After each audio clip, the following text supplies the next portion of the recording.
On retrouve Dominique Carlier et ses invités cette fois-ci. Merci Francis. Deux invités, on va parler sport et associatif.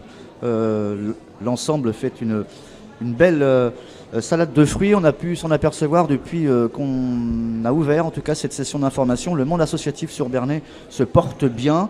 C'est véritablement le poumon, voire le cœur de cette cité. On a assisté tout à l'heure à la fin de la conférence sur le sport avec Monsieur Jonas Haddad que nous recevons ce matin. Bonjour. Bonjour. Et Monsieur Bonamy, que les lecteurs de l'équipe se rappellent encore. Vous n'êtes pas dans l'oubli, je crois. Non, j'ai passé 21 ans comme rédacteur en chef. Donc, ancien rédacteur en chef de l'équipe, Étienne Bonamy est toujours en activité. Toujours. Voilà. Toujours. Et vous êtes de Bernay. Je suis né à Bernay, oui. Voilà. Il y a quelques années. Donc on parle sport et monde associatif. Monsieur Haddad, je vous disais tout à l'heure hors antenne que c'était en tout cas la véritable vitrine de la ville, c'est ces associations, et elles sont nombreuses ici à Bernay. Oui, alors effectivement, Bernay a un monde associatif qui est très développé et qui se régénère en permanence. Et c'est ça qui est extrêmement important, c'est que la ville encourage cette vigueur associative, mais les associations prennent sur elles-mêmes le fait d'en permanence renouveler, régénérer leurs propositions et aussi leurs membres. C'est extrêmement important aussi pour nous d'avoir passé ce forum de façon annuelle pour que tous les ans, les associations puissent présenter leurs associations. On est dans un monde, dans une société aujourd'hui dans laquelle les gens ont tendance à considérer qu'on préfère rester chez soi, devant son ordinateur ou devant finalement sa télévision. Et on voit bien que les associations, ça permet de recréer du lien social.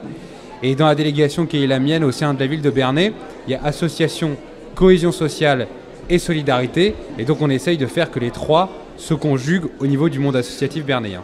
Vous avez aussi la chance d'avoir un comité consultatif, c'est ça, du monde comité associatif consultatif de la vie associative qui est composé de 26 associations.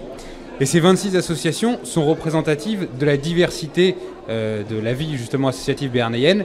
Elles nous disent parfois mettons l'accent sur tel ou tel sujet ou mettons l'accent sur tel ou tel sujet. Un exemple, les conférences qui ont été définies aujourd'hui, c'est le sport et la solidarité. Peut-être que l'année prochaine, ce sera d'autres sujets, mais en tout cas, cette année, c'était important de mettre un focus sur ces deux thématiques. Alors on sait qu'il y a un moment qui est toujours particulier lorsqu'on est un élu d'une ville de moyenne ou de grande importance, c'est le moment des subventions. Il y a toujours un peu la guerre. Et comment ça se passe là? Tout le monde y trouve son compte? Eh ben, on a eu la chance cette année de ne pas avoir de guerre parce qu'on a fait des critères extrêmement transparents, des critères qui tenaient sur 2 points. D'abord, est-ce que la ville ressent une implication de l'association dans la vie locale? Si oui, c'est un bon point.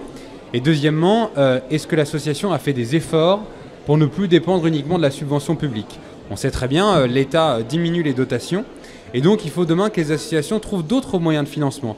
Et celles qui ont fait des efforts pour trouver d'autres moyens de financement, eh bien, nous, on a accompagné ces efforts. Ça, c'est pour les associations de façon globale.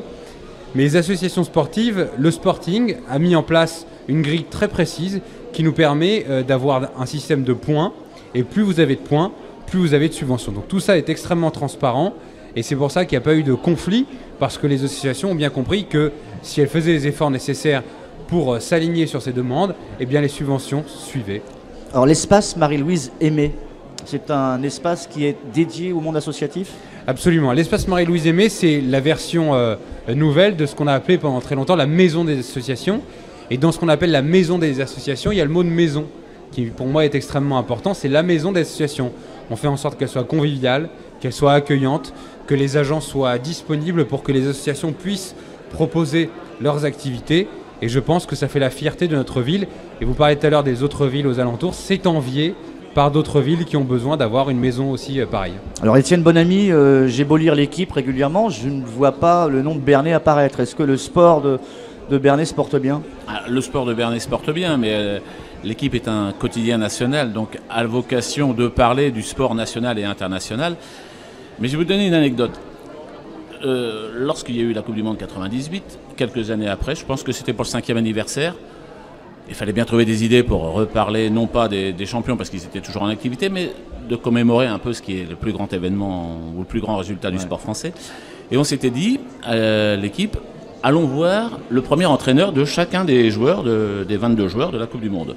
Et quand on a eu l'idée, on s'est dit on va peut-être tomber aussi sur des dirigeants, des éducateurs qui font plus ça. Et bien sur les 22, On l'a retrouvé les 22. Et alors, il y en a qui avaient changé de club, mais ça nous a fait penser.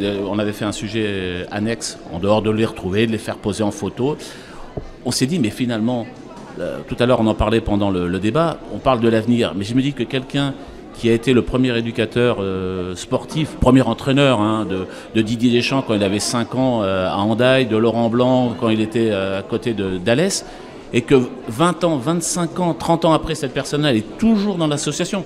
Elle a vieilli, elle s'occupe peut-être plus des benjamins, mais des minimes, elle a peut-être plus l'entraînement 3 fois par semaine, mais juste un matin. Je me suis dit, ben voilà, ça c'est fort. Alors, on ne peut pas donner la parole dans les quotidiens nationaux, comme Le Monde ne donne pas toujours la parole pour savoir ce qui s'est passé au conseil municipal de Bernay. Mais, je veux dire, on s'aperçoit que ces petits ruisseaux, ce maillage, finalement, c'est ce qui permet à un sport de haut niveau et de qualité de se former. Et on parlait tout à l'heure de l'insertion par le sport. Tout le monde ne sera pas champion du monde, même champion d'Europe, même champion de France.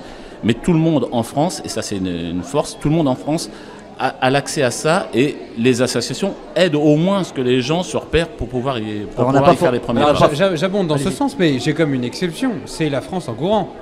La France en courant qui part de Bernay, qui part de Paris, qui arrive à Bernay, et qui a quand même eu un rayonnement national encore cette année, et sans dévoiler de secret, qui commence à prendre du poids au niveau national. Alors c'est pas encore passé dans l'équipe, parce que l'équipe n'est pas encore refaite, mais je pense qu'à terme, ce genre de compétition qui est à la fois très nationale mais très ancrée sur le terrain local bernéen a vocation à être plus connu, mieux médiatisé. Finalement, on voit que c'est pas extrêmement compliqué, mais quand la mayonnaise prend, quand l'envie est là, eh bien on peut déboucher sur de belles choses. Alors je sais que le monde du vélo marche extrêmement bien sur Bernay, mais qu'est-ce qui manque pour que le football ou le rugby retrouve son lustre d'antan? Est-ce qu'on manque d'argent ou est-ce qu'on manque d'implication de la jeunesse? Il manque un peu des deux. Il y a eu, c'est vrai, aussi une histoire particulière au foot de Bernay qui a fait que l'image du club a été pendant un petit moment ternie. Et là, on est en train de regagner les points qui ont été perdus, pour parler dans un langage sportif. Et moi, je pense qu'à partir du moment où on va devenir Bernay un peu le centre au niveau de l'agglomération, le cœur sportif, et bien finalement vous allez avoir de plus en plus de jeunes qui vont arriver. Dans ces jeunes qui vont arriver, je ne sais pas si on aura Didier Deschamps et Laurent Blanc, mais on aura certainement des talents importants qui pourront aller après dans des clubs plus importants et après remettre de la lumière sur le sport bernéen. C'est dans le sens de ce que disait Étienne. Vous avez connu les belles années du rugby à Bernay? J'ai connu les belles années du football parce que j'y jouais à ce moment-là avec mes frères. C'était la fin des années 70. Voilà, le club était en division d'honneur. Il allait monter, il jouait la montée en 3e division. Mais justement, quand on parle des belles heures, je pense que ça se bâtit aussi sur du solide. Je rebondis sur ce qui vient d'être dit. Là, j'ai fait des articles au niveau national et on a un exemple, si vous connaissez le football et si vous avez entendu parler de l'USNAC, vous voyez, où d'un seul coup, un projet qui n'est purement qu'une histoire locale, des gens le transportent d'un seul coup parce qu'on a trouvé de l'argent à vouloir en faire un événement national. Tout ça s'écroule très rapidement. Que ce soit le rugby, que ce soit le football, qui sont, je veux dire, des sports de masse en pratiquant, tous ceux qui ont fait ça rapidement, voilà, se sont cassés la figure. Un exemple, j'avais suivi il y a quelques années le club de Côte-Chaude, qui était un club de quartier de la ville de Saint-Étienne, qui était un club vraiment qui insérait toutes les populations et qui vivait très très bien. Voilà, et tout le monde était content à Saint-Étienne. Ce club-là a des bons joueurs, c'est aussi une histoire d'hommes et une histoire de sport. Et ce club-là arrive jusqu'en 16e de finale, joue dans le grand stade de Geoffroy Guichard contre le Paris Saint-Germain, le grand Paris Saint-Germain. Ils perdent 10-0, mais le stade est plein, donc le club gagne plein d'argent. 1 an et demi après, le club dissout. Pourquoi? Parce que l'argent qui est arrivé a fait complètement changer le projet et des joueurs et des dirigeants. Tout le monde s'est dit, voilà, ils avaient dû gagner 300 ou 400 000 euros, ce qui est énorme. Voilà. D'un seul coup, ce qui fonctionnait bien avec des équipes de jeunes, des terrains, tout ça, vraiment de la mixité, d'un seul coup, tout le monde s'est pris pour un autre, à vouloir gagner de l'argent. Le club a disparu.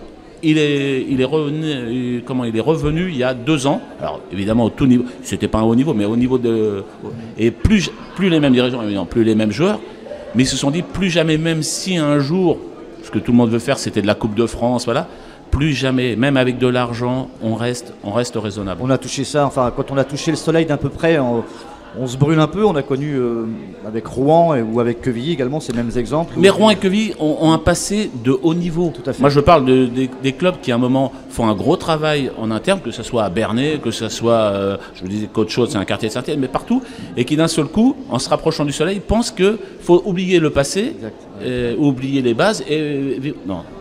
Est-ce que l'insertion par le sport, c'est encore un cliché qui marche ? Alors, pour la jeunesse, je sais qu'on n'a pas de problème, entre guillemets, de délinquance sur Bernay, mais est-ce que c'est un bon ascenseur social ? ce que je disais tout à l'heure, moi, c'est significatif, c'est quand on va dans les chambres des ados et on regarde les murs. Qu'est-ce qu'il y a comme poster ? C'est encore des sportifs. Ouais. Donc, il y a l'exemplarité de ce que ça représente le sport, il y a les valeurs que cela peut véhiculer. Alors, bien évidemment, les sportifs qui sont dans les chambres à coucher des gamins, c'est des Cristiano Ronaldo, c'est des joueurs, c'est des Messi, c'est des gens qui incarnent finalement le sport business, bien évidemment, on va me dire. Mais en réalité, après, une fois qu'on est passé par cette phase de fascination, qu'on rentre dans le club pour essayer de rentrer dans cette case, d'essayer de devenir un sportif accompli, eh bien on s'aperçoit qu'il n'y a pas que ça. Il y a aussi de la rigueur, il y a aussi beaucoup de travail. Et ceux qui arrivent après en centre de formation, je vous dis, ils sont totalement transformés parce qu'ils font attention à ce qu'ils mangent, attention à ce qu'ils boivent, attention à ce qu'ils font le soir. Et c'est vrai que finalement, c'est un vecteur d'insertion sociale. Même si vous n'arrivez pas au plus haut niveau, ça vous a appris certaines règles. Et c'est extrêmement important de pouvoir les respecter après. Parce que quand vous êtes dans un emploi, vous allez faire attention à ne pas venir avec une casquette, à être à l'heure, à ne pas manger n'importe comment, à ne pas faire n'importe quoi sur votre lieu de travail qui peut être comme votre stade. Un élu comme vous, à la mairie de Bernay, c'est aussi du sport ? C'est beaucoup de sport et d'ailleurs, j'ai perdu quelques kilos depuis que j'ai été élu. Très bien. Merci, messieurs. Merci. D'avoir Merci à accepté vous. notre invitation. À très bientôt. Presque 12h30 sur Sensation Normandie. On se retrouve en musique et juste après un autre invité.